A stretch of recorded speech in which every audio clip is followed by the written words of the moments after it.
Almost every Minecraft player has visited the end, but have you ever learned about its origins? According to ancient records, it was once just like the overworld, filled with flowers and trees, where ancient villagers once lived. So why does it look like this now? Well, it all starts with a creator god named Nation. To build a world filled with happiness, he first created plains with an axe, then used magic to create wheat, and then, in his own image, he created the first villagers. He programmed them with a basic code. They could breed by sharing food. As the villager population grew, they began working together and quickly developed various structures. They even invented laws, locking all the evil ones in prison. Nation believed that with enough food and wealth, he could create happiness for them. But as days went by, their monotonous life left every villager increasingly bored and empty. They had nothing to do. No houses needed building. No food needed gathering. There weren't even any conflicts between villagers, because all the criminals were locked up.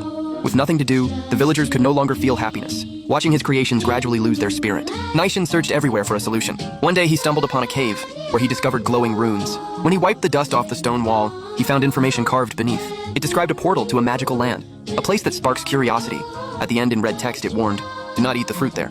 Below the stone wall, Nation found a diagram, showing a construction method he'd never seen before, a frame made of silverstone and blue crystals. This discovery gave Nation an idea. He decided to take the villagers to explore this new place, to make them happy through curiosity. So, he immediately announced his discovery to the villagers and showed them how to build the portal. Finally, the villagers had something to do. They immediately went to mines to gather silverstone. Then, following the blueprint, they assembled it.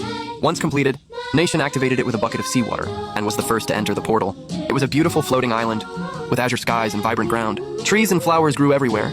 After making sure it was safe, Nation led everyone behind him enter one by one. This was a new dimension they'd never seen. Nation named it the End Continent. The new environment sparked the villagers' curiosity. They discovered emeralds, golden apples, and some white powder that made people float. At the edge of the island, there were strange purple fruits. Based on their appearance, Nation immediately realized these were the purple pine cones mentioned on the wall. So he warned his people never to touch them, and certainly never eat them. Over the next few days, they adapted to the terrain and built structures completely different from the overworld. The end ships that players see today were built during that time, but these peaceful days didn't last long. One villager had intense curiosity. He really wanted to taste the purple pine cone, so when no one was around, he secretly picked one and ate it. But the next second, he found himself teleported to a new place. Ahead of him was a platform with a portal, and behind him were hundreds of endermites. To avoid being bitten, the villager was forced to jump into the portal and ended up back on the island, bringing back an endermite with him. As everyone watched in shock, his right leg was bitten by the endermite. After Nation got rid of it, the villager had already passed out from the venom. When he woke up again, his skin began turning black, and he was no longer interested in any food. He couldn't look people in the eyes anymore, until one day he completely lost his mind, and suddenly attacked Nation without warning. Nation dodged and immediately struck him down with his axe. The villager had completely transformed. His limbs became elongated, his body pitch black.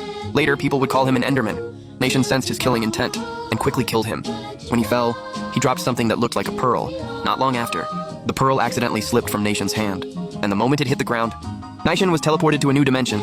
Seeing hundreds of endermites behind him, Nation quickly went through the portal and returned to where the Ender Pearl had landed.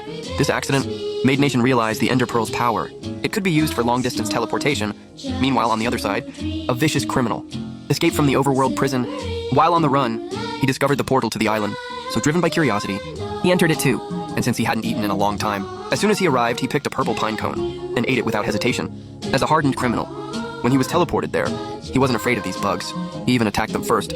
After killing several endermites, he left through the portal and captured 2 endermites along the way. His sudden appearance quickly caught the villagers' attention.